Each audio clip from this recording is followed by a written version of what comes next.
بسم الله الرحمن الرحيم وبه نستعين وهو خير موفق ومعين ثم الصلاة والسلام على سيدنا محمد وآله الطيبين الطاهرين اللهم صل على محمد واللعن الدائم على أعدائهم أجمعين. Last night I spoke about the possibility of seeing Imam Mahdi, and I considered some of the riwayat for and against that, and the conclusion we came up with was that seeing him is possible, and then I recounted 3 accounts of our great scholars actually seeing him. Sayyid Bahauddini, Ayatollah Sayyid Bahauddini, and Ayatollah Sayyid Bahrul Ulum.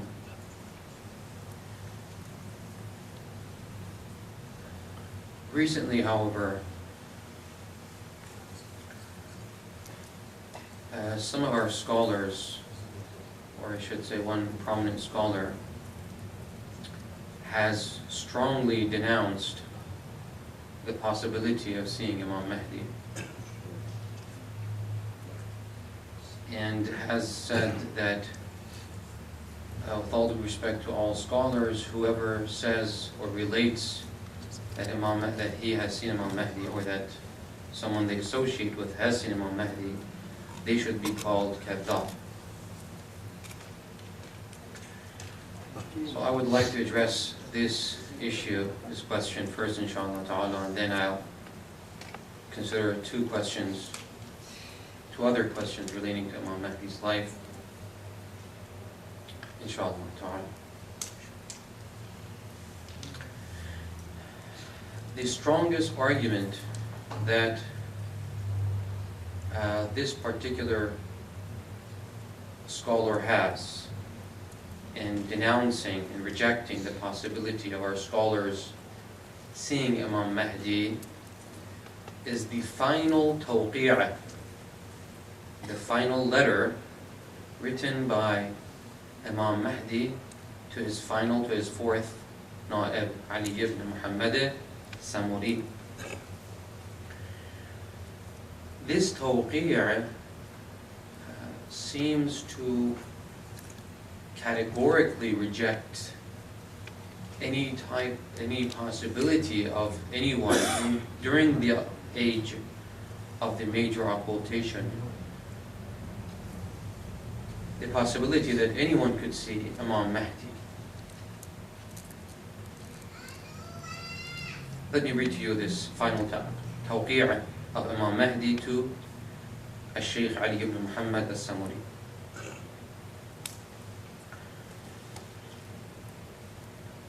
حدثنا أبو محمد الحسن بن أحمد المكتب قال كنت بمدينة السلام. I was in Medina في السنة التي توفي فيها الشيخ علي بن محمد الساموري. The reporter says, I was in Medina the year that the last Naib of Imam Mahdi passed away. فحضرته قبل وفاته بأيام. I went and saw him a few days before he passed away. فأخرج إلى الناس توقيعا. When I was with him, he published a letter, the last letter from Imam Mahdi. نسخته هكذا. This is the letter. This is the content of that letter, the final letter of Imam Mahdi to Sheikh Ali ibn Muhammad al-Samuri. بسم الله الرحمن الرحيم. يا علي ibn Muhammad, أعظم الله أجر إخوانك فيك. He says, Imam Mahdi gives his condolences to the Shia in advance of the death of Ali ibn Muhammad. أعظم الله أجر إخوانك فيك فإنك ميت ما بينك وبين 6 أيام. You will die in 6 days. فاجمع أمرك Tie up all the loose ends that you have. وَلَا تُوصِ إِلَىٰ أَحَدٍ يَقُومُ مَقَامَكَ. And do not pass on the position of niyabah to anyone after yourself. You are the final na'ib. You are the fourth and final na'ib of Imam Mahdi. فَقَدْ وَقَعَتِ الْغَيْبَةُ الثَّانِيَةِ. The major occultation has come. فَلَا ظُهُورَ إِلَّا بَعْدَ إِذْنِ اللَّهِ. Their reappearance will not occur until when God gives the word, when God gives the call of the reappearance. وَسَيَأْتِي شِيعَةِ مَنْ يَدَّعِ الْمُشَاهَدَةِ. This is the sentence that needs to be highlighted. There will be some of the Shia who will claim to see me. ألا فمن ادعى المشاهدة قبل خروج السفيان والصيحة فهو كاذب مفتر. I hereby announce, whoever claims to have seen me prior to the rebellion of Sufyani and prior to the call, the sayha. We know that, inshallah ta'ala, prior to one of the signs of the coming of Imam Mahdi is a sayha, is a call. We don't know what the nature of this call will be. There's going to be a sayha during the month of Ramadan, and some riwayat say it's going to be the night of the 23rd of the month of Ramadan. So, in this tawqi', Imam Mahdi is saying, فَمَنْ ادَّعَى الْمُشَاهَدَةَ قَبْلَ خُرُوجِ السُّفْيَانِ وَالصَّيْحَةِ فَهُوَ كَاذِبٌ مُفْتَرٍ. Whoever claims to see me before the rebellion of Sufyani, he is the bad guy who is going to fight Yamani and who is going to fight Imam Mahdi. Before this time, whoever says that they are in contact with me, they are lying. وَلَا حَوْلَ وَلَا قُوَّةَ إِلَّا بِاللَّهِ الْعَلِيِّ الْعَظِيمِ. The tawqi' finishes it with these words. As you can see, this tawqi' specifies that people cannot see Imam Mahdi.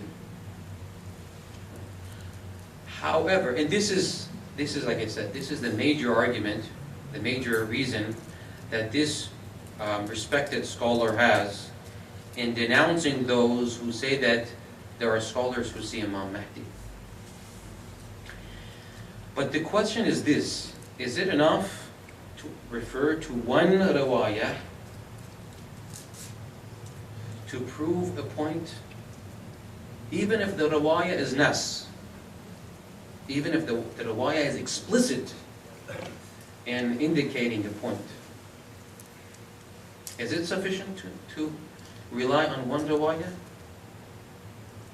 In the science of fiqh, of jurisprudence, in the science of usul al-fiqh, we study different ways whereby we can verify topics and we can come to conclusions. Fuqaha say that even when you have a nas, when you have an explicit riwayah pointing to a topic, proving a point of view, but there are contravening riwayat, and there are contravening accounts, there are opposing accounts. Okay. Even if those opposing accounts might not be nas, okay, which in our case they are nas, but when those opposing accounts, when they are numerous, okay, they take precedence over the dalil, over the reasoning that is explicit. In other words, in our case, in our pointing case, as you recall last night, there are riwayat that say that seeing Imam Mahdi is possible for some.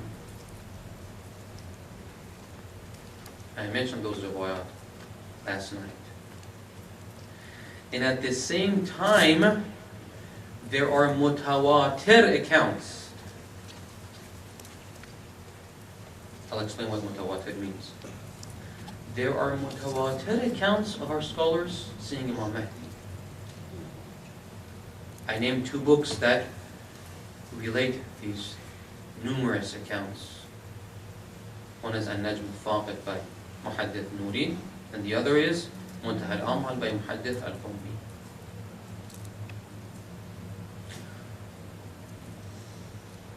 The accounts relating the encounters of our scholars with Imam Mahdi are mutawatir. In other words, they are repeated so many times that they are beyond question, that they are beyond doubt. The tawatur, as the usuliyun call it, is tawatur al-ijmali. At-tawatur al-ijmali. In other words, we have so many different accounts narrated that we know for sure at least some of them are true. And so it is a very lousy reasoning, okay, to refer to one riwayah that says, to refer to this tawqiyah that says those who claim to see me are kadhab, to refer to this and say that all our scholars who have said that they've seen Imam Mahdi, na'udhu billah, they were kadhab, or they were disillusioned, or they were under false illusions of seeing Imam Mahdi. It's a very lousy reasoning. It's a very weak reasoning. And our scholars, the scholars whose encounters with Imam Mahdi have been narrated, they have all been fuqaha themselves. And those people, those scholars who have narrated their accounts, they have also been all fuqaha. They have seen all these riwayat. They have read this tawqi many, many times. They are aware of all the contravening and opposing riwayat. And therefore, to refer to this particular riwayat and say that it is not possible, we need to seek refuge in God and coming to such conclusions, and coming to such strong conclusions, and questioning the credibility of our scholars, of our prominent scholars throughout the history of the Shia faith. And to show you that this is not just my interpretation, I'm going to quote to you 3 prominent scholars, although, as I alluded to last night, many of our fuqaha believe this. Imam Khomeini, Sayyid, all of them, they all agreed that seeing Imam Mahdi, for the very elite, this very spiritual elite, it's possible to see Imam Mahdi. Although we can't just accept whoever comes by and relates an account of seeing Imam Mahdi, we can't accept that. But we know for sure that the very elite, the very spiritual elite of the Shia scholars, or the Shia community, not even scholars. I talked about the Rajal al-Ghaib being at the service of Imam Mahdi. They can see Imam Mahdi. So Allama Majlisi rahmatullah alayh, after relating this tawqi' that I just read to you, after relating this, he pins this particular conclusion. لعله محمول على من يدعي المشاهدة مع النيابة وإيصال الأخبار من جانبه إلى الشيعة. We have no choice but to say that this tawqi' is referring to those people who claim to see Imam Mahdi, implying that they are in contact with Imam Mahdi, and that they can act as the mediators between Imam Mahdi and the Shia. لعله محمول على من يدعي المشاهدة مع النيابة وإيصال الأخبار من جانبه إلى الشيعة على مثال السفراء. Just like the position in the office that the 4 naibs during the period of the minor occultation had. لا ينافي الأخبار التي مضت وستأتي في من رآه. Because we have to reconcile between this and those mutawatir riwayat that we have about our scholars and the spiritual elite seeing Imam Mahdi. So that's Allama Majlisi. Ayatollah Sa'adat Parvar, the contemporary mystic who has also compiled the riwayat for and against seeing Imam Mahdi. Please recite salawat.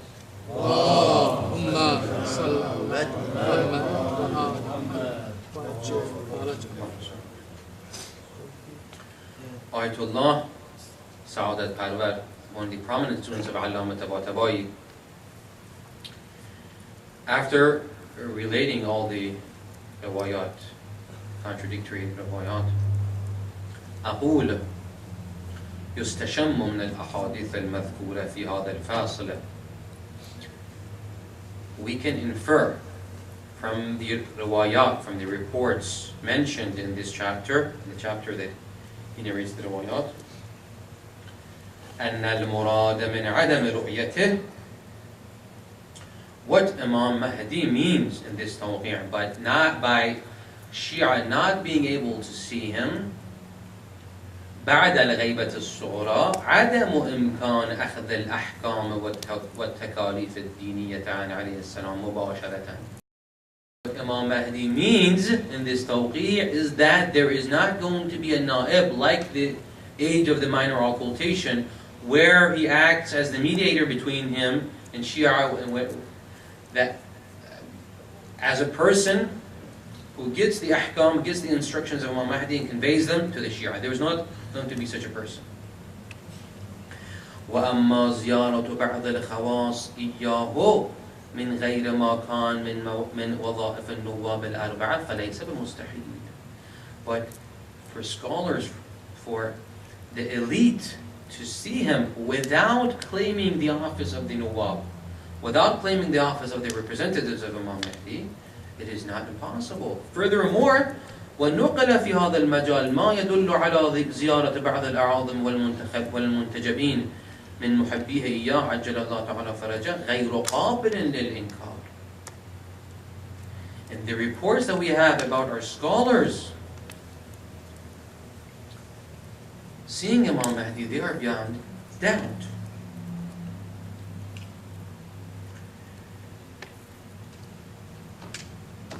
Ayatollah Sayyid Muhsin Kharrazi, he gives the same conclusion. He voices the same view. He's alhamdulillah, he's still alive. He's a prominent theologian in Qom, and he's a prominent student of Imam Khomeini. He gives the same view as the ones I just read to you by Allama Majlisi and Ayatollah Sa'adat Parvar.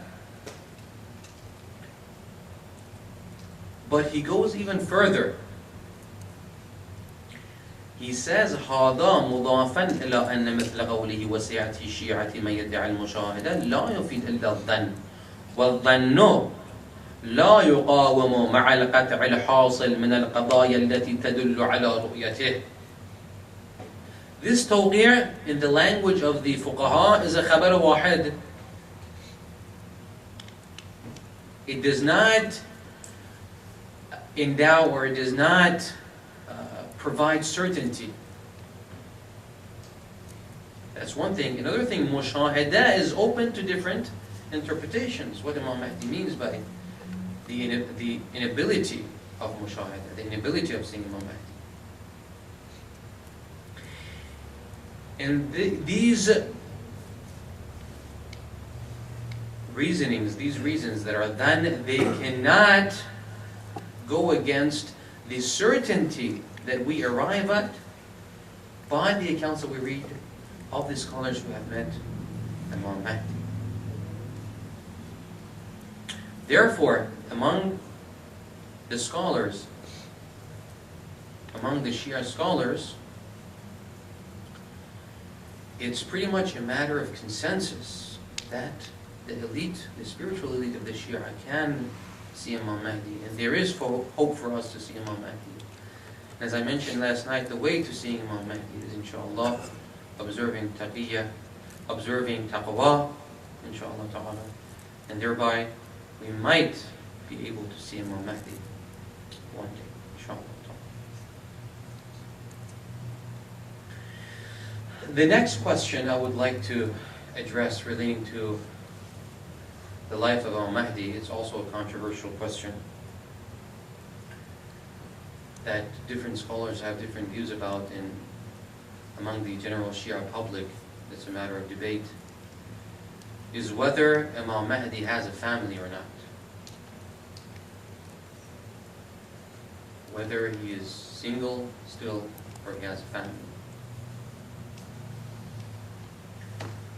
There are scholars who say that Imam Mahdi has a family, in fact has a very, very large family.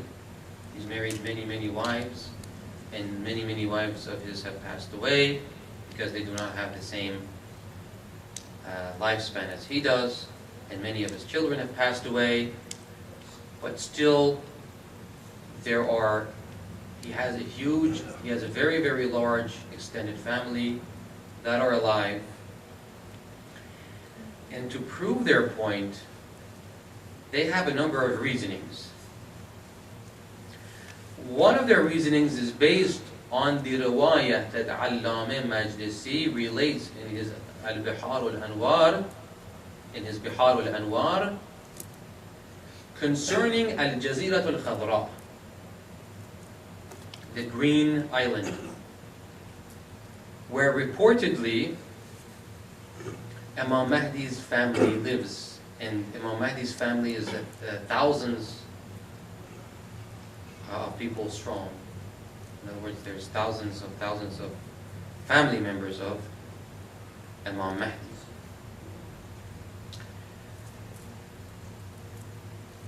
That's one reason. Another reasoning is the riwayat that we have, some of the riwayat that we have, and the ad'iyah and the ziyarat that refer to the ahl or the family of Imam Mahdi. That's another reasoning. Another reasoning is that they say, according to the riwayat of the Ahlul Bayt,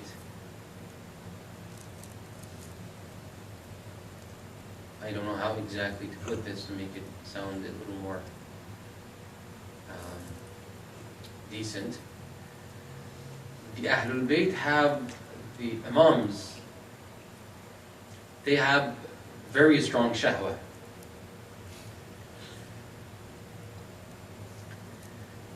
This is in the riwayat. They have a very strong libido. And Imam Mahdi is young, we know. God has preserved him at around 40 years of age, younger than 40 years of age. And so he's very young, and he has the need for marriage. And the sunnah of the Prophet is also marriage, as-sunnah an-nikahu sunnati. And so it is not conceivable that with the need that Imam Mahdi has, and with the riwayah that we have about that need that they have, it is not conceivable that it would go against the tradition of the Prophet. These are, as far as I can remember, the reasonings that are put forth in relation to the family of Imam Mahdi.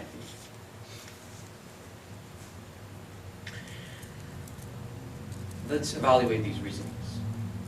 The first reasoning I would like to address is the issue of Jazirat al-Khadra, the Green Island, the Greenland, if you will, that Imam Mahdi's family lives, purportedly lives in. First of all, there is no sanad, there is no chain of transmission for this report. Allama Majlisi himself, when he relates this report, he says, وجدت رسالة مشتهرة بقصة الجزيرة الخضراء في البحر الأبيض أحببت إيرادها لاشتمالها على من رآه ولما فيه من الغرائب وإنما أفردت لها بابا لأني لم أظفر به في الأصول المعتبرة. I have come across this manuscript that seems to be an old manuscript. I stumbled upon this old manuscript that relates the account of Imam Mahdi's family living in Al-Jazira al-Khadra. I have not seen this account in any of the credible books of Shia, but I thought I would narrate it because it is pertinent to the topic of this chapter, which is about those who have seen Imam Mahdi. So there is no credible source that actually relates. He just saw this manuscript that seems to be an old manuscript, and he relates it in his Muharram. And he's explicitly specifies that there is no credible source that mentions this. And then when we read this riwayah, when we read this report, it is a very, very fanciful account that resembles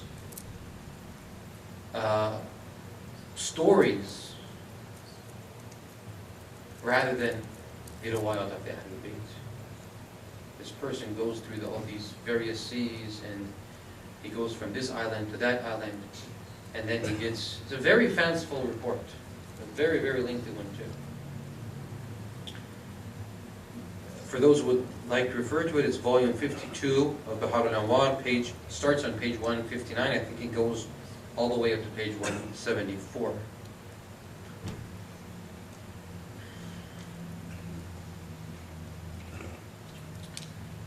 So this, other than not having a credible source, the story itself sounds like a very fanciful story. Just as you might have heard this before, when we are evaluating the credibility of riwayat, other than the chain of transmission that we take into consideration, the matn, other than the sanad, the matn is also a very important element in determining the credibility of the riwayat. Right? So there are certain riwayat and reports that we have. Their chains of transmission might not be that great, but their mutun, their contents testify to their divine origin, into the fact that they were said and uttered by the Ahlul Bayt. Like Al-Hadith al-Kisa, like As-Sahifa al-Sajjadiyya, like Nahj al-Balagha. These are books and riwayat that we have whose chains of transmission are not that great, but their contents testify to the fact that they were uttered by the Ahlul Bayt themselves. By the same token, when we have a riwayat, especially if its chain of transmission is weak, and the sanad itself, the contents doesn't resemble the riwayat of the Ahlul Bayt, but rather it resembles fanciful stories, that's additional proof that the riwayat cannot be correct. Now, as to those scholars who refer to the issue of libido and shahwa and the tradition of the Prophet in marriage and the fact that it is not conceivable for Imam Mahdi not to get married during this very, very, very long period of time, I think these scholars have failed to take into consideration the entire spectrum of the existence of the Imam. I'll explain what I mean.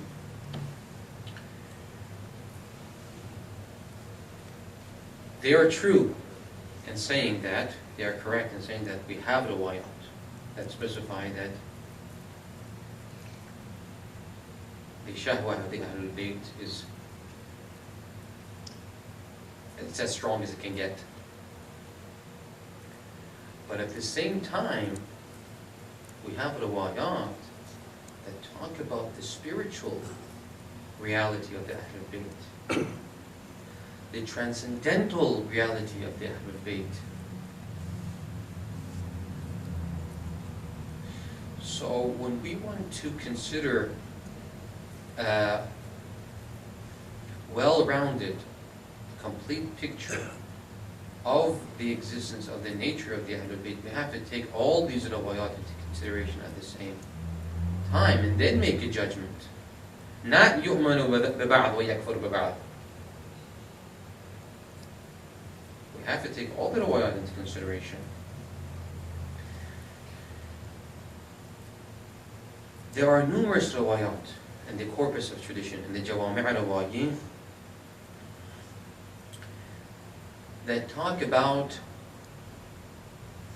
the different levels of the soul and spirit of the Ahlul Bayt.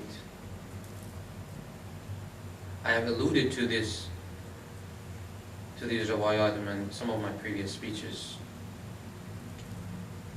But they are very key, they are very crucial in coming to a complete knowledge of the nature of the Ahlul Bayt. Therefore, I would like to read to you one of these rawayat, which Imam Baqir, it is related through Jabir ibn Yazid al-Ju'fi, from Imam Baqir. Allahumma salli ala Muhammad. عن جابر عن أبي جعفر عليه الصلاة والسلام سألته عن علم العالم. I asked Imam Baqir concerning the knowledge of the alim. By alim he means the alim al Muhammad, the Ahlul Bayt. Allahumma salli ala Muhammad. فقال لي يا جابر إن في الأنبياء والأوصياء خمسة أرواح. The prophets and the successors of the prophets, the awliya, they have 5 spirits. They have 5 spirits. Of course, we need to understand that the spiritual existence of the human being, the soul, is not a composite, is not composed of different components. It's a simple reality. What the Imam means is that their soul has 5 different levels. It has these 5 different levels. As I've explained in previous speeches, the human being, or the microcosm, the hierarchy of the macrocosm, and that just as the macrocosm, just as the cosmos has different levels of existence, the human existence also has different levels of existence. So what Imam Baqir means here is not that there are 5 discrete or distinct souls built onto the body of the Ahlul Bayt. No. What he means is that the soul of the Ahlul Bayt, the spirit of the Ahlul Bayt, has 5 levels. يا جابر إن في الأنبياء والأوصياء خمسة أرواح. There are 5 souls. روح القدس, the Holy Spirit. This is the true interpretation of the Holy Spirit, not the interpretation that the Christians provide of the Holy Spirit. The highest level of the soul of the Ahlul Bayt, of the Imams, is the Holy Spirit. Ruhul Qudus. Wa Ruhul Iman. One lower level is the spirit referred to as the spirit of faith. Wa Ruhul Hayat. Ruhul Hayat.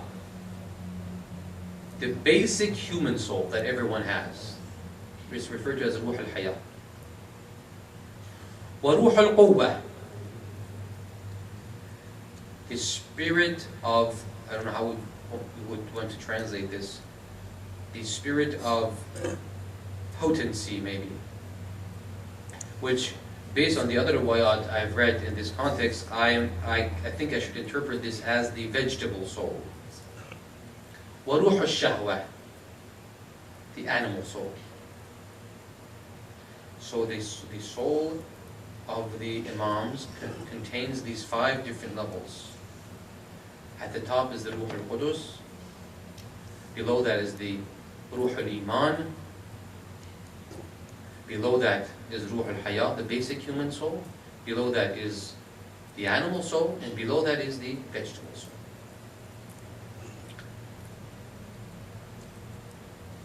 Now, based on the other riwayat, this is not specified in this riwayat, but based on the other riwayat we have in this relation, the mu'mineen, the muttaqeen, they have the four souls. They have the Ruh al-Iman and Ruh al-Quwwah and Ruh al-Hayat and Ruh al-Shahwa, but they do not have the Ruh al-Qudus. And the non-believers, they have three of these souls. They do not have the Ruh al-Iman.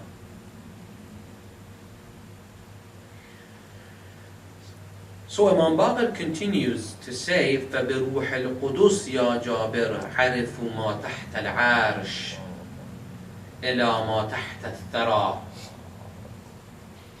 It is on account of the Holy Spirit, it is on account of the Ruh al-Qudus that the Ahlul Bayt have knowledge of everything below the throne of God until the very midst of the earth. ثم قال يا جابر إن هذه الأربعة أرواح يصيبها الحدثان إلا روح القدس فإنها لا تلهو ولا تلعب. This is the point. The four lower souls, Ruh al-Iman, wa Ruh al-Hayat, wa Ruh al-Shahwa, wa Ruh al-Quwwah, these are prone to fluctuations. A mu'min might sin, and the Ruh al-Iman might weaken. But the Ruh al-Qudus, it is always in a constant state of awareness of God. So, Ruh al-Qudus is the highest level of the soul in existence of the Ahlul Bayt, that is in contact with that transcendental reality that I talked about before, which is the أول ما خلق الله, أول ما خلق الله نور النبي, that first existence. Ruh al-Qudus is that connection between the Imams in that luminous existence that they have at that transcendental level. It is always present. They can never neglect it. It is always present with them. And it is by account of this soul that they have absolute power and control over all of their lower existence and desires. The Ruh al-Iman or the Ruh al-Hayat, they're not that strong. Even Ruh al-Iman, which is in contact with God in a sense, it can undergo fluctuations, and therefore it is not in full control of the shahwa, of the ghadab, of the different forces of the corporeal existence. Ruh al-Qudus, however, the Holy Spirit, however, is always present, is always in control of the body of the Ahlul Bayt. That is why we have riwayat that say even when the Prophet or the Ahlul Bayt go to sleep, their eyes are asleep, or their hearts are awake. I don't know if you've heard those riwayat. Their hearts are awake. They never, even when they're asleep. So those riwayat that we have, that the Ahlul Bayt, that the Prophet or Imam Ali, they overslept and then their prayer became qada, that cannot be true. It cannot be true. We cannot accept those riwayat. Why? Because these riwayat and numerous other riwayat say that the Ruh al-Qudus is always present and that their heart never goes to sleep, even when their eyes go to sleep. And therefore, going back to why I even mentioned this riwayat, these respected scholars who mention, who appeal to the riwayat regarding the Sheikh Mahdi Ahlul Bayt to prove that Imam Mahdi has definitely married and has thousands and thousands of children and grandchildren and great-great-great-grandchildren. They have not taken the true picture of the nature of the Ahlul Bayt into account. Yes, they have the desires, the human desires that we have, and they must have the human desires that we have, because they encompass all the realms of existence. And if they didn't have the desires, if they didn't encompass the desires, they wouldn't be able to relate to us, they won't be able to speak to us, they won't be able to convey the ahkams to us. However, at the same time, they have the Ruh al-Qudus there that is always in control of their desires. They're not like us. It's not that the Imam is going to have any problem if he doesn't marry or if he doesn't have a spouse. Because his Ruh al-Qudus, he is always in touch with God. He is always aware of God. He is always in the presence of God. So for him, it's no trouble at all, whether it's 1,000 years or 2,000 years or 100,000 years, to remain in this world without a spouse. So we need to correct our view of the Ahlul Bayt. That's the second answer that I would like to give to those scholars who say that Imam Mahdi must have a family. Furthermore, Imam Mahdi, inshallah, will practice the tradition of the Prophet. Inshallah, when he comes, when he reappears, inshallah ta'ala, he is going to marry and he's going to have a family. And the riwayat and the ziyarat that we have about the family of Imam Mahdi should be understood as referring to after his reappearance, other than the report concerning Jazir al-Khadra, which is not credible at all. The other riwayat should be understood as referring to Imam Mahdi after his reappearance. And another answer is that the riwayat that I mentioned to you about Nabi Khidr being the companion of the lonely years of Imam Mahdi, and the Rijal al-Ghaib being the companions of the lonely years of Imam Mahdi, they make sense only if Imam Mahdi doesn't have a family. If he has a family, there's no wahsha, there's no wahda for Nabi Khidr or for the Rijal al-Ghaib to be his companion. And lastly, we have numerous riwayat and numerous ziyarat that refer to Medina and Radwa and the Tuwa as being the places where Imam Mahdi mainly is. Medina and Radwa, which is a mountain near Medina, and the Tuwa, which is a region close to Mecca. These are places referred to in our riwayat, and our credible riwayat, about where Imam Mahdi mainly resides during his major occultation. And so, if the account of the Al-Jazira al-Khazra was correct, it couldn't make sense, because he has to be with his family. It's his shari'i duty to be with his family. So again, in relation to these riwayat, the riwayat Al-Jazira al-Khazra does not make sense. And concerning, when we consider the philosophy or the logic or the reason why the major occultation took place in the first place, and the fact that Imam Mahdi must remain hidden and secret and concealed from people, it becomes all the more clear that the riwayat concerning him having family cannot be accepted.